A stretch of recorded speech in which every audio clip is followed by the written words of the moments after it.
Rob from Cannabis Lifestyle TV is with us. We're going to invite him in, hang with us, and be a part of this discussion as we get started. And a little bit later on, we'll actually talk a little bit more about what you're doing and your great show and all that kind of stuff. Rob, thanks for joining us today. I had the pleasure to be on that show not too long ago, and with another opportunity that I always will take to discuss what's going on with cannabis in Michigan, and particularly warn people about some of the big money interest strategies to peel back rights and things that we've spent a long time fighting for and earning. Oh, yes. So we'll talk about that a little bit today too. And then on Medical Mondays, Rob came on to discuss the boycott thing a little bit, which came up last night. And Anton was on, and I kind of thought that maybe those guys saw Anton on this show and thought he'd be cool to have on Medical Mondays. And little did I know it was all designed around giving him shit for being skeptical of that boycott thing. But you again. Those guys again. Hey, Anton did a great job in that conversation. Some good points were made on behalf of that boycott too. It was, to me, I kind of laid back for a long time. To me, there was a lot of middle road that just wasn't getting discussed, and eventually I kind of chimed in and but this ambush style of interview is just wrong. It's just we shouldn't be doing that. The sensational type thing. Yeah, that's I mean, he shouldn't have been surprised, but that's what happened, and we'll gets people talking, right? I mean, they're having a conversation, but yeah, it was interesting to say the least. Yeah, people have different levels of acknowledgement, appreciation, understanding of that whole thing, and that came out a little bit last night. Yeah. I like it overall, and I think it's a really good sign for when the pressure needs to be ratcheted up on these guys. It's coming. It's definitely coming at some point. So we also wanted to bring up, and I brought it up a little bit last night, just the confusion over cannabis and how it sits in the world of substances. Here we go. Yeah, I didn't necessarily see a problem with it last night either, but I think the discussion was good. It offered up a lot of different perspectives on that thing. I missed the episode, but I feel like if it feels ambushy, the person probably wasn't doing something great initially. If you know what I'm saying? Like if you're going to be ambushed, so to speak, it's like, well, then maybe speak for yourself. You're here. We brought you here instead of just talking shit about you with you not having a voice. Right. So like, if it feels that way, then maybe their initial output or how they're doing things should be modified, or at least they should speak for themselves to be like, hey, I'm not someone you should ambush because I'm a good guy, but instead, if you feel there's a reason to do that, maybe there's a reason to do that. Well, that's sort of like blaming the victim, though. Actually, is what you just described. It's the person who gets ambushed should be the one that's actually the one that is the aggrieved party, not the people who ambushed them in the first place. Well, in this situation, I'm saying, where it's just like, if you're going to come onto a show that's cannabis related and you're in the industry and you may have things that are unfavorable, you should think about your approach and know that you may not be open arms when you come into the show. You know what I'm saying? I've had a few that I was brought on and I was like, oh yeah, they're going to want to talk about the things I said about their light. It happens, and they've gotten some positive response, from like being a little sensational like that too. So I guess you get conditioned a little bit. Anton, did you know that you were going to that was the purpose, or that you were going to get hit with those? No, I mean, I figured the conversation would be geared towards that, but I mean, it is what it is. I'm a pretty strong guy. There isn't much you're going to say to me that's going to ruffle my featers. So, well, for me, you were open to learning a little bit about other perspectives too, which went over pretty well. And isn't that what it's about? I was just gonna say that's what it should be about: is being able to communicate maturely and leave the conversation, even if you disagree. It's still like, oh, I see your side, man. No, I appreciate you communicating with me like an adult, and we can have a good conversation. I mean, they're passionate about the subject. I mean, that's exactly what we need, right? That's exactly what we're looking for. So I thought it was coming to that. Go ahead, I thought Adam did a good job too of kind of like taking on the general community perspective on that. Getting outside of the industry a little bit and looking at how a lot of people really care about it, because there's a lot of people that think this thing has become stupid. It's kind of watered down now. It's an embarrassment in some ways. You're just advertising these places. I've heard all those things, but I've also seen this thing work in different contexts too, and continue to kind of be a presence out there and something that people are concerned about. When Rob came back on Medical Mondays, it was to discuss, there's like these nuances there. Why is DNA genetics still on there? The president is really helping us out here in Michigan. But the reality is that his brand is still tied in contractually with Skyman, which is clearly one of the assholes in this whole discussion, you know. So, you know, it's a weird thing. People have different kind of like levels of tolerance or expectation or acceptability or whatever with it. I kind of like some of those side shoot things. I don't really care about that much, but the core group of big money interests trying to peel back rights, people should know about. Yep.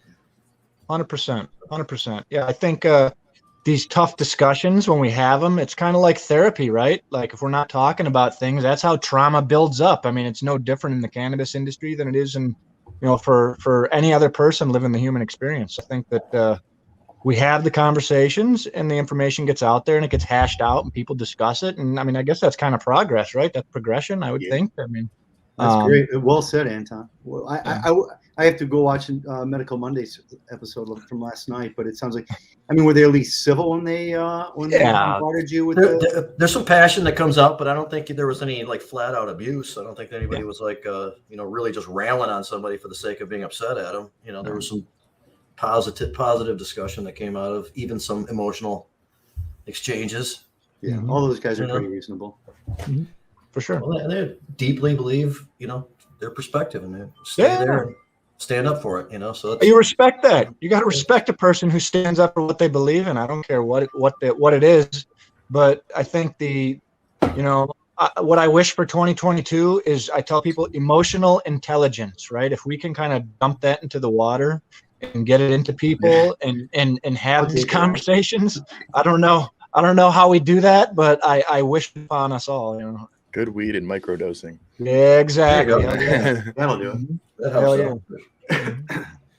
So there was another thing I kind of wanted to get to, but I know that Rick's got a hold of some new information that recently came out, and we did kind of want to address some stuff and be amidst the first to let people know about some information coming out of the MRA and Andrew Brisboe about, I think it's about last year's performance in the market. Is that it?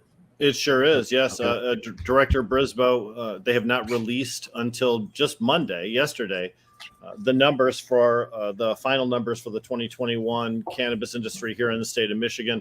The final 2021 sales numbers is posted by Director Brisboe on his LinkedIn page, by the way. That's pretty cool, right? That's pretty cool. Posted on his LinkedIn. The adult use, $1.311 million. Medical, $481,000 or 481. I'm sorry, let me just back up. $1.311 billion. That's a much better way to say it.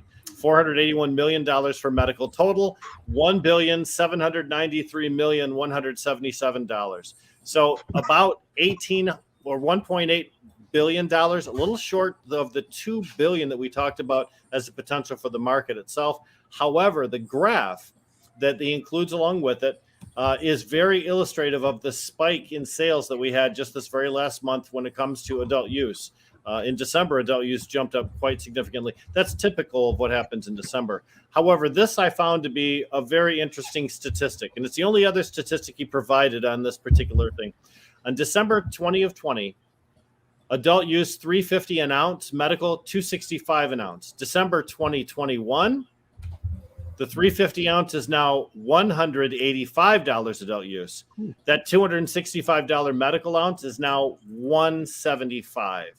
So you're looking at almost a 50% reduction in adult use pricing and almost a $100 per ounce reduction in medical pricing. You're also seeing, instead of the 350, 265, you're also seeing a 185, 175 pairing of that price structure, regardless of whether it's medical or adult use. To me, this indicates we might be achieving a bottom to the market pricing when we start talking about those two concepts kind of coming in line. So this is a pretty significant development as far as I'm concerned over the 2021 versus 2020 market.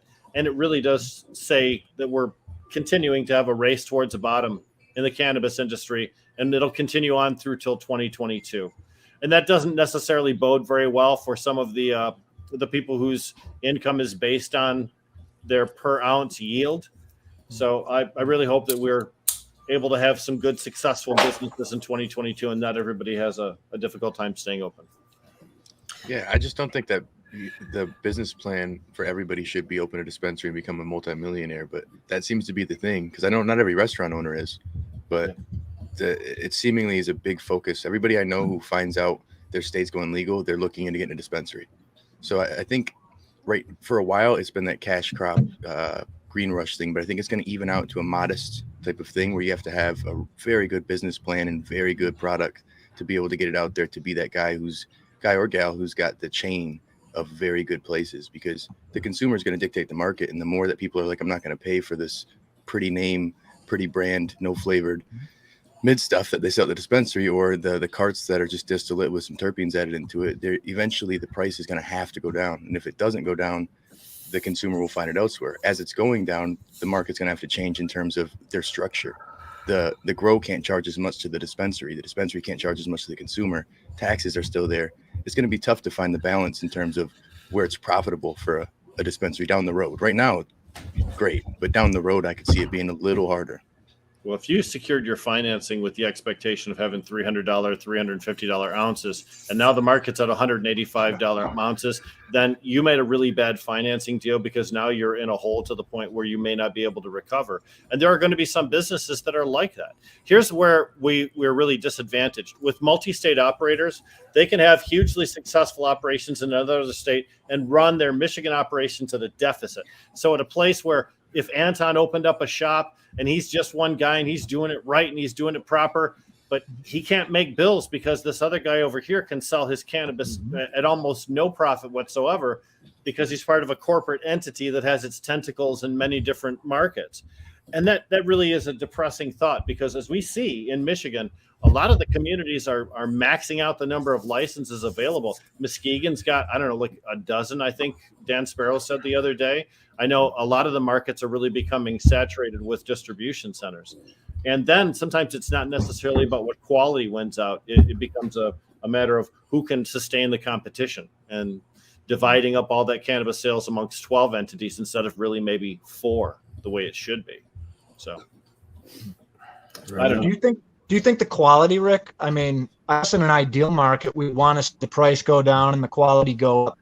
What's your opinion? Do you think getting there as far as the quality goes in comparison to what's coming to market in the beginning? I mean, what do you think? Well, I think the quality is way improved. I mean, when we started Big Daddy's in 2009, the quality wasn't there. And even in the MMFLA, there were a couple strains that we had that were really good, but not like what we have now, where the terps are really prominent, where you're getting an outstanding, when you have an Agent Orange and it really smells like a freshly peeled navel orange, or I love the citrusy, so I gravitate to those, like a Tangy and things of that nature. We've really seen some expressive strains, but the fact is, when you look at what Redemption Cannabis is doing, and Real Leaf and Franklin Fields, they're putting out they're putting out some serious quality cannabis. Yes. And it really gets to the point where once you've had one of their joints, you don't want to go back to what's the Sky Mint, 6 different flavors, and that's about all you get. Yeah, you know? I mean, I gotta disagree a little bit on. There's some really good flower Redemption for sure is out there making some great stuff. But back in the day, when people would come in with just a big sack and you just get it straight from their grow, the caregiver ones, yes. Well, those are the people packaged. It's a few of those people that are responsible for what's good in the commercial market. Those who are able to transition and scale up. And there's a few of them. And yeah, I totally agree. I've been able to do that quite well. But I'm just saying, like, I think there were more terps back then, in my opinion, coming out of the bag. Small batch. Well, you got to find gardens. it more now. Yeah. Now I think it's like I have a show on Cannabis Lifestyle TV called Dank Deezer Booth, and my business partner Trey and I go to different dispensaries and try the smoke and give our ranking. Is it dank? Is it decent? Or is it boof? And now we're trying to do a number system, because I'm really big on terpenes. Even if it's not the flavor I'm into, if it has a flavor, then I have something to say. If there's no flavor, it's boof right away. And more times than not, we've only got a couple danks, and they all came from Franklin Field. So. And it wasn't even biased. One of them was a boof initially, and then the rest were all danks. But it boils down to what sells in the market isn't necessarily what the most flavorful stuff is. It's the names that people see a picture on Instagram. Majority of the people in my comment section talk about the wedding cakes, which they haven't had the phenotype that's dank, or the Mac ones that, again, not the right phenotype. They don't understand the pheno variations and the fact that degradations and terpenes with the storage on some of these places too. They'll go to a big retail like Planet 13 in Las Vegas and wonder why their cookies isn't the same as it is in a little small place in California. It's like, well, it's just not treated the same. And to scale it to this point. Remediation too, Rob. I mean, come on. We all know that when they zap that stuff or when they ozonate it, that absolutely affects terp quality. So if you're talking about, a Skittles, let's just say from Port Huron, it's not going to be the same as a Skittles from Traverse City. And that really means that you can't actually touch, see, smell, feel the cannabis buds like you used to be able to when it's caregiver cannabis. You can only go based on the name. Prepackaged bud means you have to go on the reputation of the grower or the name of the strain. And the name of the strain doesn't really mean anything because, like you talked about, with the huge variation between different samples carrying the same moniker. Or who brands it. I mean, everybody wants to have the ice cream cake, and it doesn't matter who grows it. It's ice cream cake. Everybody's got the white truffle. It's like, do you really have this? You have this cut. You have this particular cut. And you're growing that. And that's the disadvantage of being people like ourselves, including you, Rob, is that we've really had some of the best wedding cakes. So now when you try to put some wedding cake on the top shelf and it's like, I can barely get the flavor, and it looks just like those other 3 samples too. So wedding cake, maybe, but it's not an expressive version of that particular pheno. That's a skill thing too. I mean, the skill that drying and curing cannabis properly is an art, and I think it takes a long time for people to grasp not only like the science behind it, but the art. And the folks that treat it as a commodity their product is gonna reflect, and the people that treat it with love and respect, you're gonna get that product that you can put your nose into and smell the strawberries or the oranges or the essence of whatever that flower is. Yeah, I totally agree. There's something to be said too. In some cases, you have to continue to burp your jars when you get it back from a dispensary and something, because it doesn't burn correctly, and you're still basically curing it at home after you purchased it from a dispensary. That's something that I find kind of tough, but it's good to know that information. If you have cannabis that doesn't smoke correctly, it's you have to relight it again and again, and it's a good idea to stop smoking it and burp crackling and popping if you're hitting it. Well, some people are here. Keep going, Anthony. Some people are bringing up the how like the way of prepackaging being so. I hate dominant. prepackaging. It is for a lot of people, and then and it takes a little bit longer to get people to trust that brand and to always know that somebody really cares about that. Even though it's prepackaged, you can't do it deli style and kind of get an idea of the essence and a little bit more about its appeal before trying it, as you could for something that's not prepackaged. And well, dude, pre-rolls are the prime example of a Trojan horse of your fucking trim. Like, I literally only until I had Franklin Fields pre-rolls, that's the only time I've had flavor out of any of them. Pre-rolls were a joke to me forever. I'm like, they just literally are just bamboozling people in these $15 trim joints. Like spam. And they care about the THC number, so you have one. As long as you care got a that it's 20% or more or something like We're that. in the 30% club. It's like that's the hot dog of weed, right? So there was just a good article by Kyle Kaminsky in the City Pulse about that, and he started off because this guy writes for the City Pulse and covers a lot of cannabis issues and things like that. Also does like a review column and goes around and gets products. And he started off this column by saying, "Look, I admit that I've been doing this all wrong. I've really been, caring about the THC number and making sure that's part of my evaluation, all this kind of stuff. I'm realizing now that I shouldn't be doing that." And then they went on to describe and get feedback from various people around Lansing and how they deal with that and what their views are on it. And it's really a weird thing because it's definitely still ingrained in the marketplace, but it's something that a lot of people know doesn't really mean anything. Mm-hmm. Define a situation to be in. Define a lot of people, though. I mean, there are a ton of folks that, as Rob mentioned, they're interested in making a purchase based on which celebrity happens to have his lips wrapped around one in an advertisement, not necessarily digging into the actual structural details. So a lot of the people we know care about that, but I'm not sure that that's a significant percentage of the market. I don't think it is either. I think a lot of people who sell it know it, and it's a really weird dilemma to be in and have to like balance that concept of knowing this is what people want. So do we give into it a little bit to get the market going, or at what point do we start getting over the hump and then getting a new perspective that's more up to date, more useful? Well, people are vain. Look at McDonald's recently having like random rappers having meals that are like just regular food, but it's their meal. You know what I'm saying? Like Travis Scott had a meal, and Saweetie had a meal, and I'm like, that's interesting. And now I think Nelly has a meal at Burger King, and the relevance makes no sense, but that's the branding gimmick. It's this marketing thing that they're taking from mainstream businesses, and they say, what we'll do is find a celebrity endorsement. We'll put their name on there. Look at George Foreman with the George Foreman grill. Evander Holyfield turned it down, thought it was a joke. Holyfield jumped on it, or not Holyfield, Foreman jumped on it, has made millions and millions, $250 million. And so they're doing that in the cannabis industry now. Lil Wayne, Burner's done the best of it in terms of branding because he's more known for that than his rap career, in my opinion. And Cookies is going to London. They're going international. Yes, I just saw that on MJ. Listen, I will fully say I love what Burner does in terms of branding, but I've tried so many different cultivars of theirs from here to Las Vegas, and I have had no flavor in any of them. None of them. Pretty. You can feel that behind the eyes, but like no flavor. Do you think that's a result of selecting based on THC percentage? THC and probably yield, like in terms of growing. Right, yeah, to be commercial, right? You're right. Well, you go into prime example. Another shout out to Franklin Fields. I'm wearing their hat even. They don't sponsor me. I don't work there. But I was just so impressed with the authenticity of how they grow. But you go and look at Pug's Breath, prime example.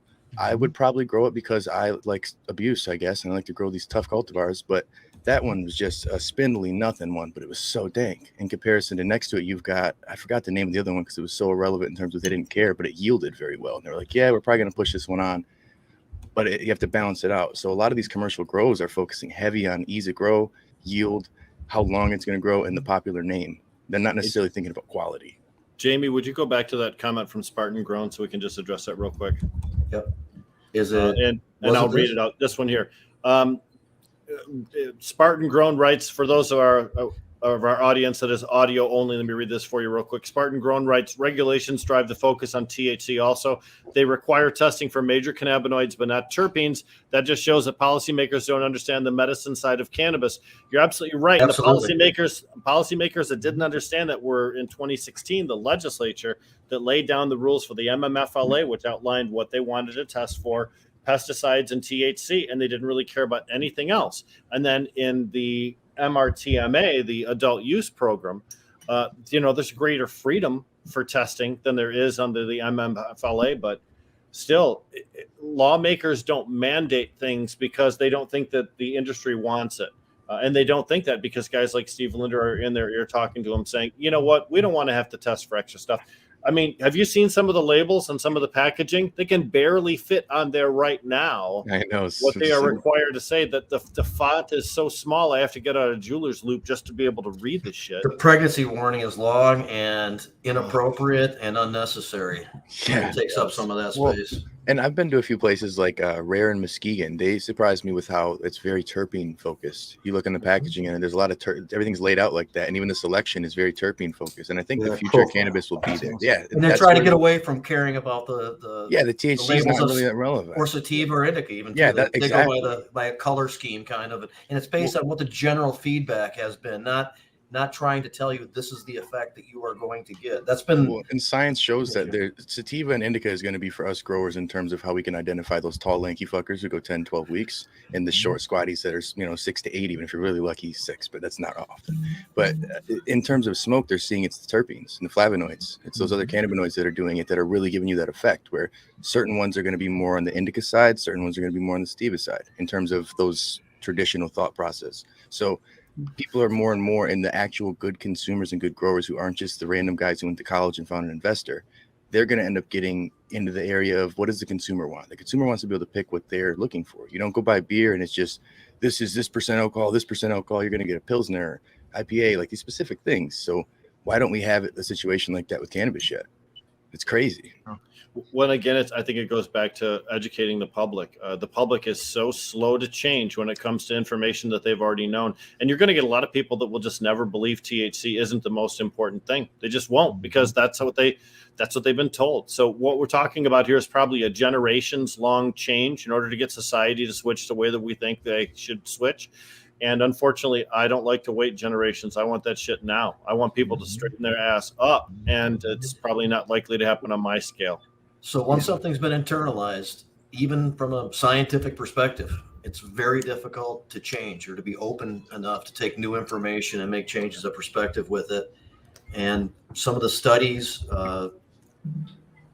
in part, are based on already internalizing some of these misnomers and ad populum kind of beliefs. And so they themselves then become tainted or flawed because they assumed things like THC is the thing. Yeah. Well, I mean, or cannabis does this or that, that type of thing, or the sativa has that extra quality to it, or whatever it is, it skews the vision. Go ahead, Jim. Yeah, if I may, to Rob's point about, testing for terpenes, it would be great if that was part of the law in some fashion. I think it would be great to have that in there because here's why.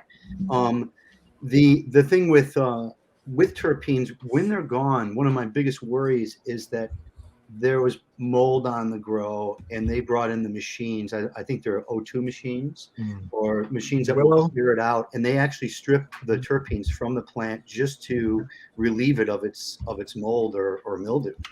And that kill makes any it biological. passable. Yeah. That makes it passable in some cases, and that's wrong. I think that's completely wrong. Well, I certainly think people should be looking at the terpenes, looking at more information of what's inside of the plant and the ensemble of things that are working synergistically to work with your individual system to see what's going on. I just don't think that it should necessarily be mandated. Well, and especially why can I go buy alcohol that's whatever the fuck it is, or tobacco is what it's going to kill me. I know it's going to kill me, but I assume that risk when I purchase it because we live in a free country, though.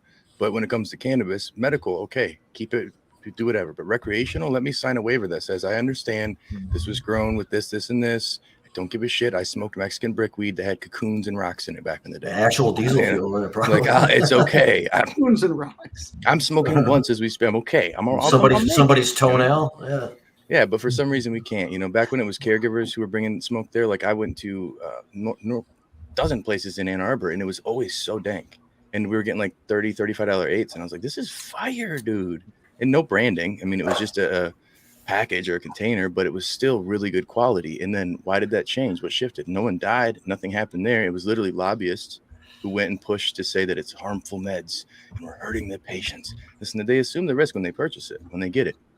And so the other thing about these studies is that they are repackaged to lean in a particular direction and suggest things and infer things without having actually there been a conclusion about something. So cannabis may, it seems as though it points to that kind of stuff. Those are out there all over the place, skewing the vision of cannabis and its place in what it does and doesn't do.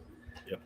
The problem Go ahead, Anton, please. I was going to say the problem too is when the truth gets out, when the actual science catches up to the fact of what some of these terpenes are doing, like mycene and lemon, like these terpenes that are helping people with anxiety and helping people, cancer patients. When that truth gets out there, big pharma ain't going to want that shit. They're not going to like it, right? So there's always going to be that barrier, that catch up that we're going to have to play to show the true medicinal qualities. Because think about the money. I can't even imagine if we're treating cancer patients with targeted cannabinoid therapy. What if that becomes a thing someday? Think about this. Enough. It already is. Yeah, it's profitable. True. Yeah, it already is. All it boils down in like a hospital. In a hospital setting. I know that'd be amazing, but unfortunately, these assholes that's never the focus. It seems the big health systems are too scared to incorporate. Yeah, well, they're gonna lose what's already there. It's just like when you deal with like big oil or places like that. The change is scary. You potentially lose billions of dollars. I guess I can see from the evil capitalistic standpoint, but when you take away ethics and those like that, the conversation pisses me off because you got too many people who have the science already that can help people, but they refuse to just let people try it on their own. Homeopathic things. They have to exhaust every other avenue. They have to exhaust all the man-made options first before they can try something natural. I think so too. This is really why it explains why we shouldn't allow one company like Viridis to control 60% of the market on any stage of it. Because anytime you allow one company to get so big, then they become, remember the phrase, too big to fail? Can't let them fail. They're too important to the industry. Let me just say too, we talk about terpenes and we've talked a lot about it today. A lot of cannabis retailers in Michigan try and sell based on terpenes, actually, because they do what's called need states. So you walk into, say, Common Citizen, and I actually did this here in Flint. They have like a wakey, a sleepy, a midday energy kind of a thing. So they try to describe different need states, and how they define that is not by THC, but how they define that is by the associated terpenes. The problem being, if you've got wakey and you're offering me 9 different strains, I doubt seriously 9 different strains are actually going to possess the wakey quality. And anytime you come in, you try and assign a different strain to one of these particular need states, they don't always represent. And I think when people have their first cannabis experience, or when they're trying the regulated market for the first time, and they try to oversimplify the sales process to sort of make it easier for bud tenders to sell, I guess. I think people get the wrong impression. They get something that doesn't satisfy, they didn't honor the promise that they made in the retail store, because they didn't get the effect they were expecting, and so they don't believe in the whole system. Well, this is why you look at most pharmaceutical drugs aren't named just the effect. It's named some sort of crazy long name that people could barely say, because realistically, just like with most things, everybody's endocannabinoid system is a little different. So how our brain reacts to these terpenes and all the different cannabinoids may be a little different from the next person. If, let's say, you have an ailment, like you broke a limb and you take a Norco, you're not going to feel the pain. Well, you're not going to feel the buzz. But if you take a Norco and you got no issues, you're going to get a buzz. So it all depends on whatever ailment or whatever thing that it's being treated with. So I feel like giving it a general name is ignorant on their part. It may work for a small test group, but there could be that certain person who has a chemical imbalance, or again, different endocannabinoid makeup that's going to change the way that they interpret that cannabis. So it's tough to say. Like for me, a sativa chills me out. Like I'm more focused and cerebral, and I'm not so all over the place. And indica makes me lethargic and kind of just out of it, and like not really motivated to do anything. See, if you sell I'm sorry, go ahead. I was just going to say, it just depends on the individual, So if you sell a person on the terpenes, if you educate them, and so they know when they try a particular strain that this is a myrcene dominant or a pinene dominant, and then they get a certain effect, then the next time they go, they try something with a different terp dominance. Now they're educated to the point where they can go into any distribution center as long as they've got that information, and they can pick a strain that matches their needs, because it doesn't matter what the title of the strain is. Blueberry cookies a la titties, who knows, right? I mean, some of the strain names are designed to be attractive, not necessarily designed to describe effect. So the strain name means almost nothing. So if you know what your terp profile is for what you're trying to achieve, you should be able to select cannabis that meets that. Doesn't matter what it's called. Doesn't matter what the other percentages of things are. Yes. You recognize those components that show up consistently when you get the desired outcome, from that product. And that's where the fine balance between medical and recreational come into play, because medical, but then they're all kind of the same in terms of one's going to affect you a certain way, one will affect you another way. But at the same time, why you don't have a name that's going to make sense for somebody could scare somebody away. Like I used to like green crack a lot, and I tell people that I'm always like, it's not like crack cocaine. It's got to, you know what I'm saying? Like you have to tell these people, or even like a Death Star, even like just certain things. Like if you're a Star Wars fan, I guess it'd be cool. But Giraffe Poontang, right? Yeah, like there's certain names that don't sound attractive. I mean, Grandma's there's been Alaskan cat piss breath. Yeah, cat piss, cheetah piss. It sounds nasty, but most of it are pretty good, and it's going to scare away the average consumer. Now, the stoner who's been smoking since before we knew about medical shit, but we knew about medical shit, all just bro science. We're different. We're going to think different. But then the average person who's just trying it, they're not going to know what to get. They're going to be like, I'm just going to get the Blue Dream, or I'm going to get the nice thing here. And it's like, that may not work for you. And the bud tender oftentimes is just some decent looking chick who doesn't really know a whole lot. And names change is the same thing. Yeah. But if you know the last time you had the chronic, it was really strong in blah, blah, whatever myrcene, whatever terpene you can come up with.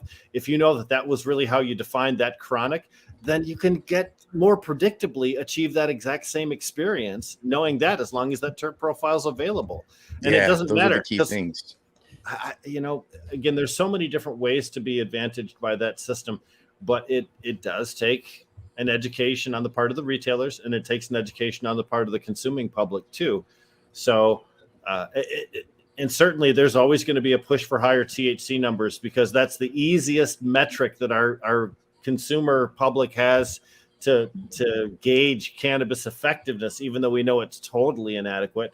So that emphasis is not going to go away on the part of brands or branding. So that's why I say it's a generational thing. It's going to take a long time for people to come into this understanding. I remember in the old days,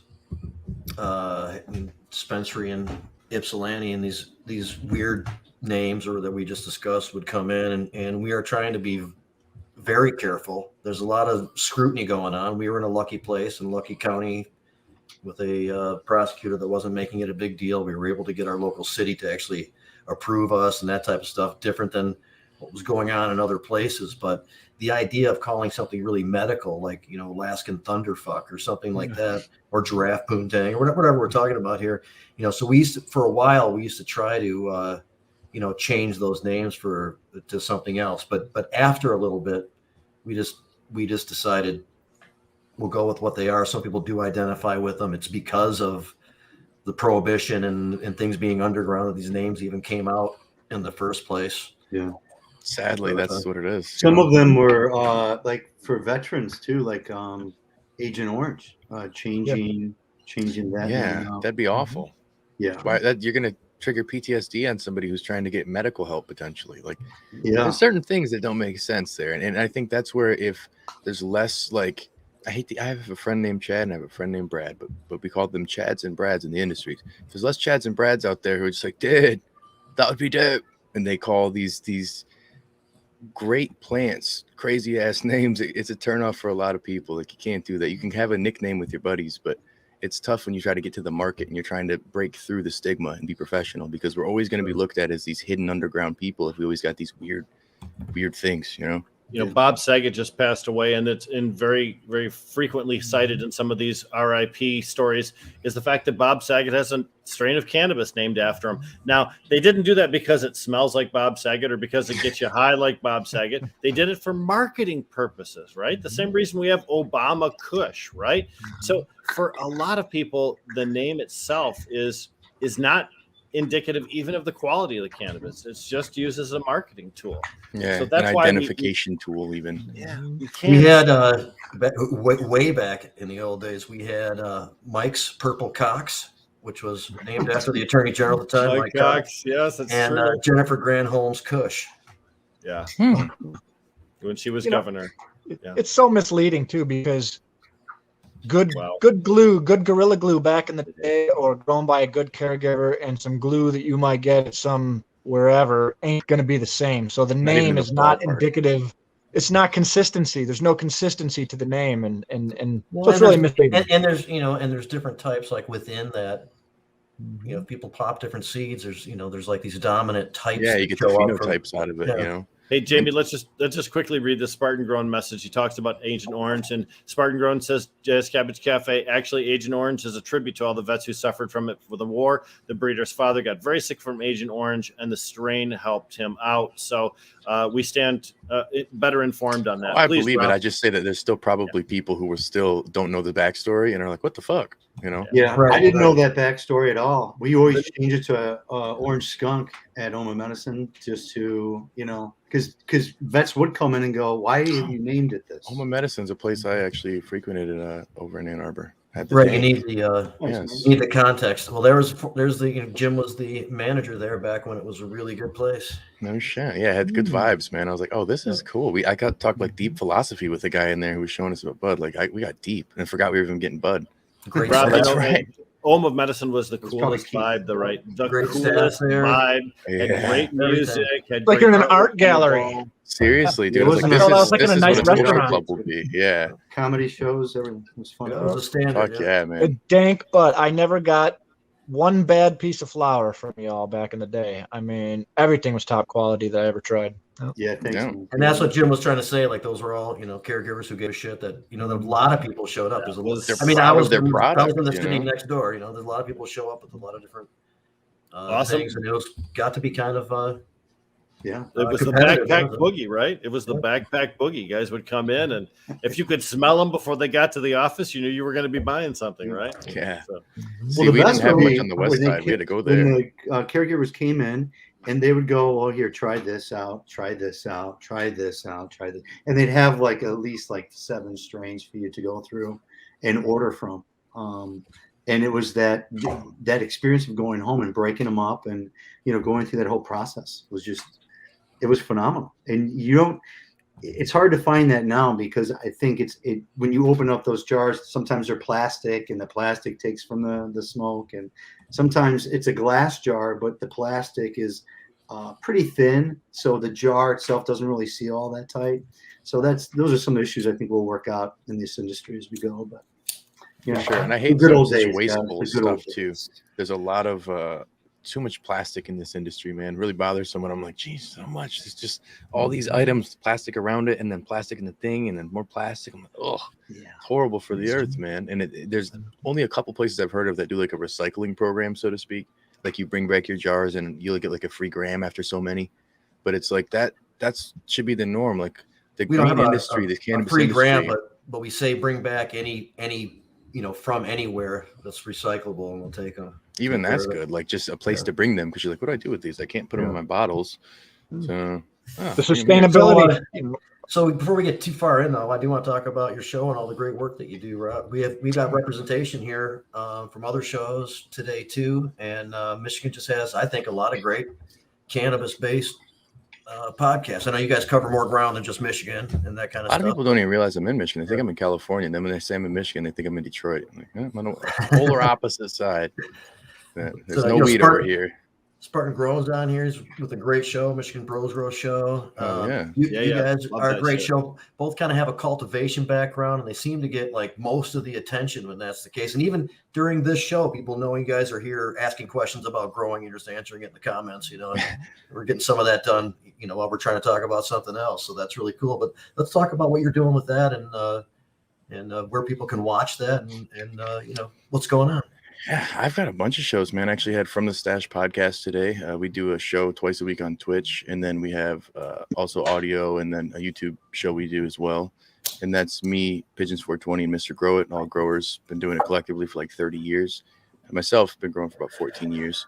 So it's been just a growing show, but we talk a lot about all sorts of different things. We had Tommy Chong on the podcast not too long ago. A couple of random scientists, LED guys, just people who can really break down the science behind cannabis, plus things within life. We're looking to get a couple like MMA fighters and bigger celebrity-esque people, but that can break down the reality of where cannabis is and they're at compared to where we're at, Then I got Cannabis Lifestyle TV. It's more like topical based, where it's like an episode will be how to top your plants or plant training or selecting the best phenotype.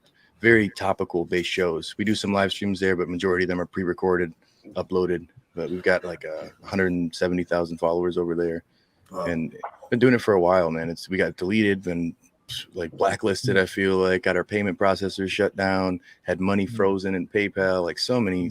And all we do is make content for cannabis. I don't sell anything. Well, shirts and like I sell merchandise and courses and shit, but no cannabis. But they act like I do, so it's been an uphill battle, majorly. And then I got a vlog, and then I've got Top Buds, which is kind of not fully cannabis related. It's more just like a random shoot the shit show outside the realm. We get stoned and talk about everything from politics to things that'll definitely get us canceled. So we do it not on YouTube as often, but just, a lot of shows. I'm live 6 days a week. Wow. And so many shows, man. 420 Growers Clubs community. We've got like 600 growers in there all together. A lot in Michigan, but like all over the world. It's people who come together. Great community, man. I love it. Yeah, it's impressive, man. The reach and just the organic kind of coming together of all these people on this issue and how you tapped into that. Yeah. I enjoy being on and I appreciate you guys showing up to Franklin Fields. Yeah, I was looking for you actually. I saw a Jazz Cabbage thing. I was like, I know this guy actually. Yeah, he was just on my show, funny enough. Had him on a few times. Yeah, so and just getting the philosophy of not trying to gravitate more toward the traditional, THC number, but tries to create something that's just good cannabis. And getting word out about that is important. It's new to a lot of people, kind of. And my goal this year is to actually get a cultivar out there, collaborate with somebody, and get it out there in the market, and try to put my brand of approval on it. Because it's not going to go to market. I'm not worried about making money off that. I make plenty off other things. I just want to have. It's from here to Las Vegas. It's $60 an eighth. It's insane to me. So if that's the case, then let's just get the quality a little bit better. Let's do that. I'm not a big celebrity, but I'm somebody who's got a little bit of clout. So I'm going to try to use that to push to do something, because I can't stand when my buddies come over with some dispensary bud, and I'm like, I'll roll it up. Don't worry. Like, you can keep that. Like this girl I was talking to, she brought me over some stuff. I was like, how old is this? She's like, I just got it day before yesterday. I was like, what? I did this. I was like, and it was like, literally trichomes. Well, what kind of were trichomes? Gone. Machine trimmed bullshit. I was like, oh, yeah. 2 grams, $35. Wow. They should have there's another rule I'd like to add somewhere, is to have an expiration date. Like, you cannot have it on your shelf and sell it if it's over, like, I don't know, 4 months old, 3 months old. Yeah, you got to give it to your employees. Just say, hey, you guys can have this. It's like food that's almost on its way out. It's on day 6 at the restaurant. And they're like, all right, guys, day 7, we're going to get in trouble. If you want to take this lasagna, go for it. It's like, fuck yeah. Same idea. Yeah. There are expiration dates on the infused products. So, yeah, at least there's for that, because you've got, like, when you're dealing with food, it's going to be different. But you think the consumption of cannabis would be a little bit more regulated in that sense. But then they'll say, then you got to throw it away. Like, well, that might be something that the market dictates, as people get more and more selective and start not liking the older cannabis and stuff, and starts getting old. It's just not going to do its job on the shelf anyway. Remember the born on dates for beer? When you go to smell it, you'll get like dust into your nose because everything is dried out. Yep. And we know that the profile changes. THC, as it degrades to CBN, I mean, THC numbers diminish. Terpene quality depletes too, the longer it's been in package. So there's a possibility that 3 or 4 months down the road that testing result that you had before really doesn't even apply anymore. It's not even really a valid proof of anything at that point. So how much of this stuff is they're not looking at the trichomes when they're harvesting this stuff, like a small batch craft grower, I would have to assume. So what are the chances of it even being harvested at its optimal potency anyways to start with? So you're already, and by the time they dry it and cure it, I mean, you're already behind the 8 ball. You know what I mean? We've been California starts getting discounted as it gets older. Somebody just chimed in. Go ahead. Well, at least they do that. That's, at least, you know, then you have an option. It's like, I don't want it, or I do because it's cheaper, and I know that, and I have to take the liability as a consumer and the customer to buy that. Yep. Why would you not?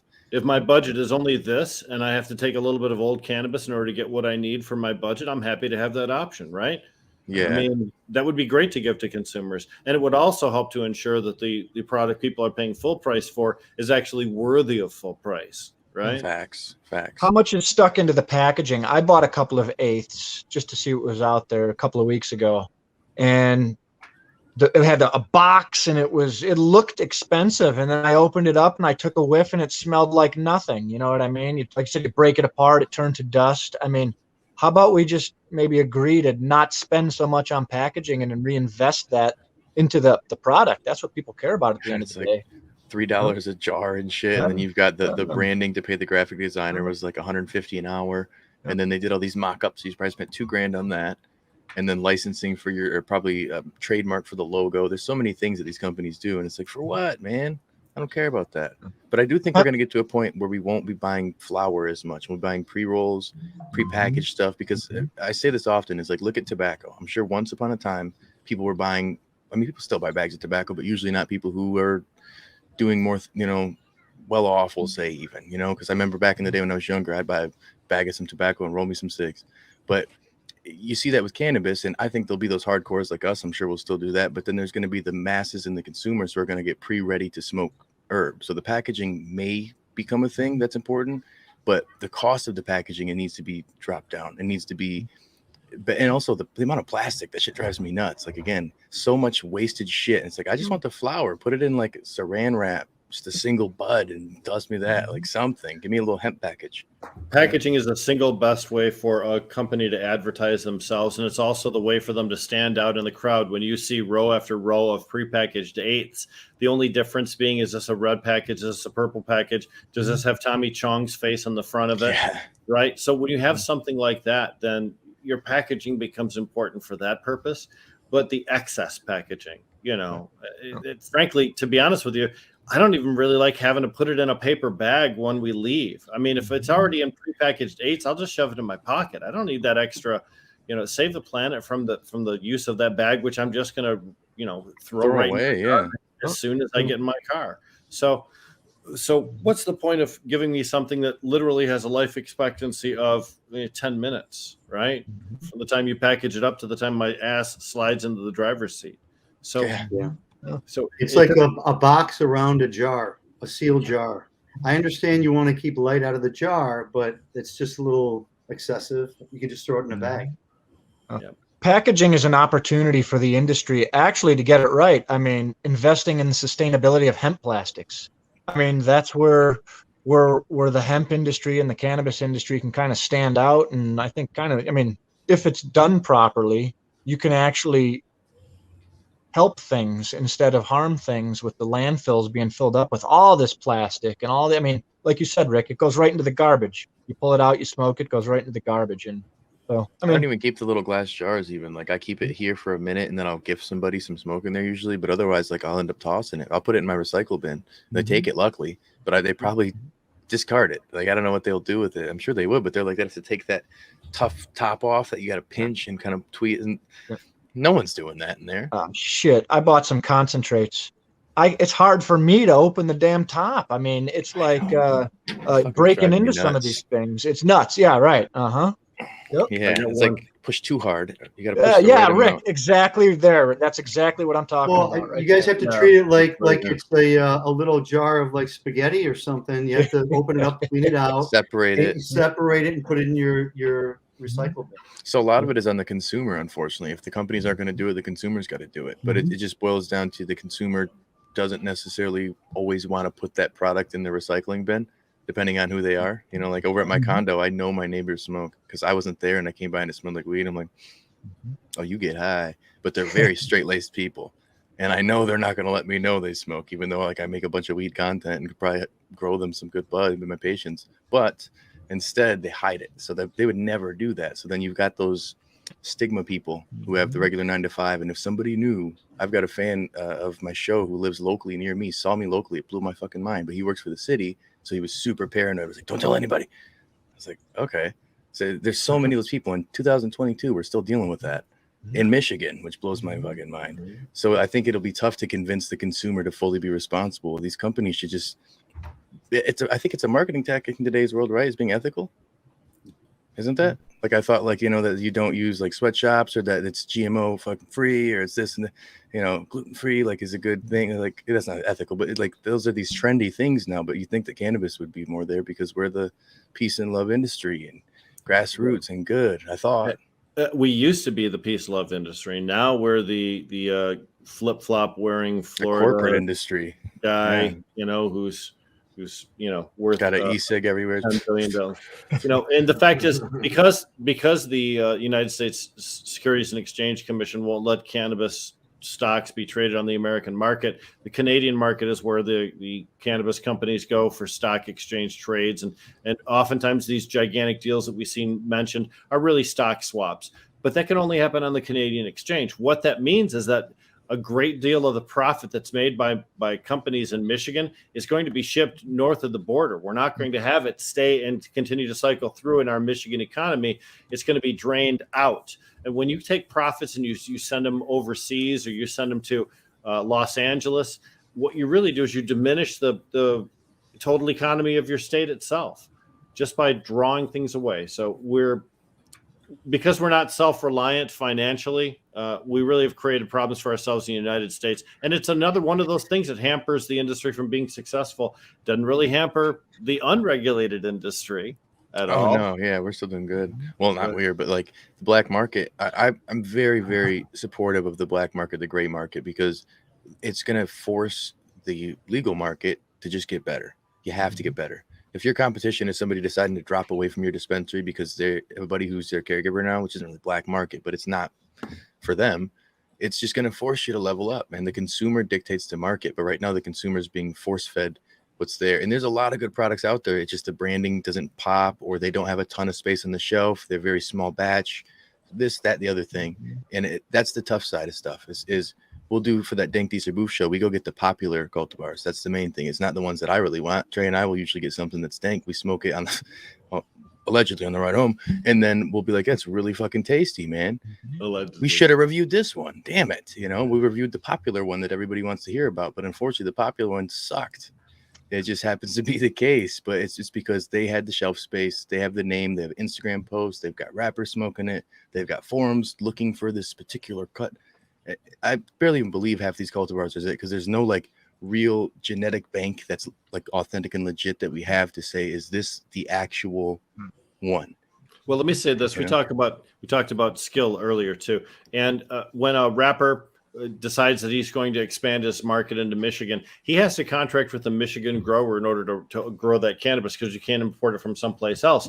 And oftentimes I think they end up getting the worst fucking growers because they want to negotiate the absolute best freaking deal they can get. So instead of working with the people that have a proven track record of producing cannabis, right? They go with the guy who gives them the best fucking deal and whose brother-in-law, who has pizza stains on his shirt, is running the cultivation center. Yeah, that's he what has a botany family, man. So, you know, in that instance, I think a lot of times these rappers and other culture celebrities even, when they come to our state to do business, I think they really shoot themselves in the foot. But that's where guys like Patrick Frey from Rare or Tom Beller from Real Leaf, those guys really have the edge because they're here in state and they know what they're doing.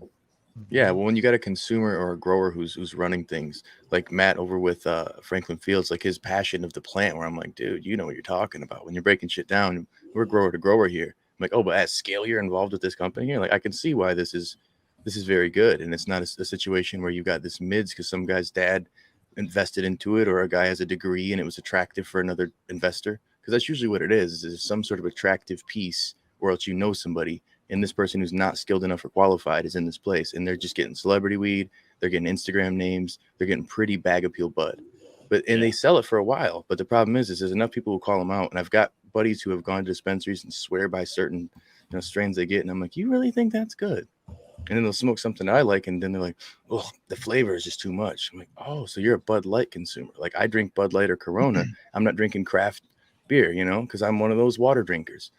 At the same time, there's like water smokers. I'm learning this more and more. I'm like, they get stoned from that, and they enjoyed that smooth smoke that was mild. It had a slight floral flavor. Like, that's chlorophyll. But all right, yeah. Like, I'm interested in your opinion there, but at the same time, I can't judge because what I like is a little different. Like, I'm not really into the citrusy flavors. I like the gassy, funky fuels, like the cushion. GMO. Oh yeah. Good Like just GMO. nasty. The good GMO, because again, so many people have GMO that is not good. Looks West good, Coast sour diesel. not good. So West true. Coast sour diesel. There's so many dank ones, but it's not usually what's really popular right now, because the fruits, the desserts, these things that the masses of people are like, ooh, that tasted like strawberry sherbet. It's like, it's not Remember when really Girl what I'm Scout into. cookies came out and everybody had a cut of Girl Scout cookies, and some of them were just like unrecognizable as that strain. Like, no, this is GSC. It's like, is it? Like, really? It looks like cookie buds because it's tiny, like smaller buds or something. A lot of trichomes, but it's like nothing. I know. Nothing. What about the evolution of the concentrates game? That's like, seems to me, that's been exciting. I mean, you talk about flower with these terpenes, and you get a good processor that knows what they're doing. Oh, and man. you get that crumble, man. It just hits your nose. It tingles the hairs in your nose. You know what I mean? And that's the exciting thing. I think that's going to be the evolution too. Really tapping into those flavors. Man, I had some Fire and Ice is the company, and holy fuck, it was right up my alley in fuel. But just like, I was like, how was this even made? Like, I can't make that's the reason I go to dispensaries, stuff like that, where I'm like, I don't even, where do I start? Like, learning the product. Once I have it's $10,000 in equipment, where the hell do I start? Like, you know what? I'm just going to go pay $50 for that gram. It's worth it. I don't smoke that much for wax, or extracts in terms of that. I really like bubble or good dry sift, or kind of like old school stuff more personally. And it's my preference. If you got somebody that knows, like, I save up all that trim and I will roll out old school temple balls, get those real nice dark hash. And like, I like to do that. But when it comes to the rosins, the butters, I enjoy that as well. But I can't do that. Like, that's an artistic, like, people put their artistic flair. You're smoking art. If it's really done properly, artists. That's what it's called. Exactly. Like, that is art. But I love me some bubble hash too, some old school. And that even still, like, you got to know your stuff. I've tried to make bubble a few times myself, and it was nowhere near as good as my Tough. other buddy who couldn't. He's not a great grower, honestly, but his extract game is fucking next level. He's garbage in, garbage out. You know, if you start with shit flour, you're gonna get shit whatever. Yeah, shit concentrate. You know? I have no patience is my problem. So he was like, "Yeah, this won't work for you, Playboy." I was like, "Oh man."